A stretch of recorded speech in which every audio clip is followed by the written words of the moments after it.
Hey guys, so today I wanted to talk about the Tesla Model 3 dual motor.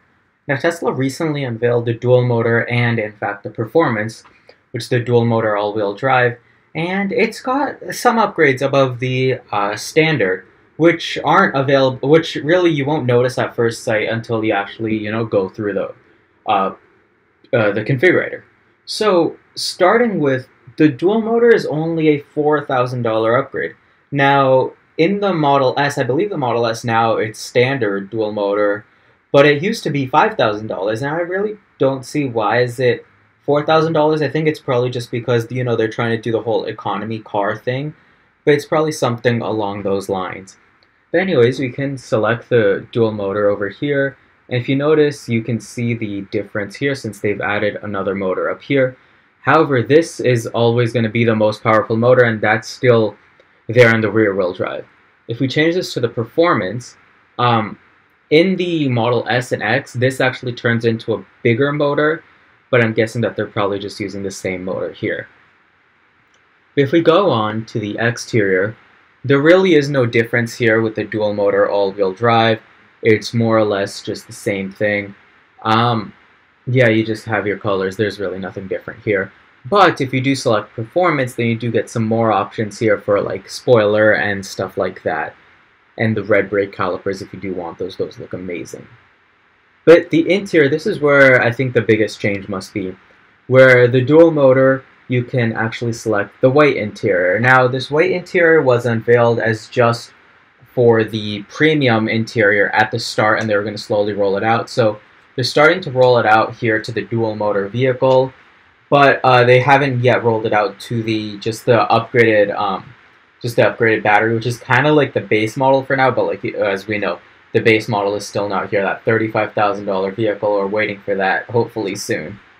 But the white interior is also another $1,500, so it's not a cheap upgrade per se, but it's probably well worth it given that it looks so much better than the black interior, especially in this car. And in autopilot, there's no changes, and payment there neither is. So I just want to then talk about the dual motor itself.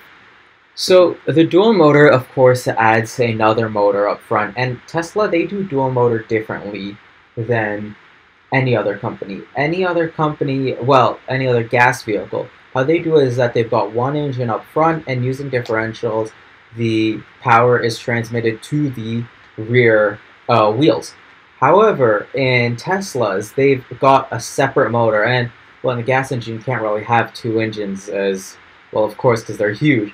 But they can do that here, which allows for power to be independently controlled between the front and the back wheels, and this really gives you more of a more power for sure, and also allows for your car to get out of like slippery situations. It gives you better control if you were to say take it off-roading. Now this is an off-roading vehicle, but compared to any other all-wheel drive, not four-wheel drive, but all-wheel drive vehicle, this would probably perform better.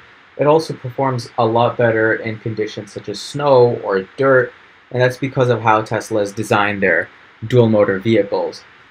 Other than that though, the dual motor, it's not an upgrade that everyone needs. It's an upgrade that is kind of needed in certain situations, and as I've said before, it's for people that live in areas where it may snow, and for that it's very kind of necessary.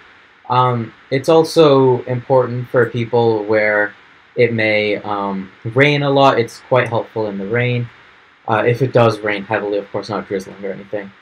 And other than that, if you don't live in situations like that, then it may be advisable to save the $4,000 and spend maybe getting like a wrap for your car or something.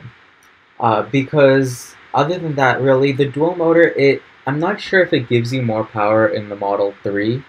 Okay, so it gives you a little bit better of a 0 to 60 and 5 miles per hour top speed. So, if you're just using it as a daily commuter car and you don't care about that power, then you may not need it. But if you do, then of course it's a great idea to get that upgrade.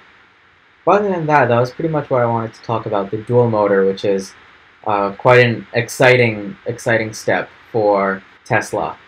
But thank you guys for watching, and I'll see you guys in the next one.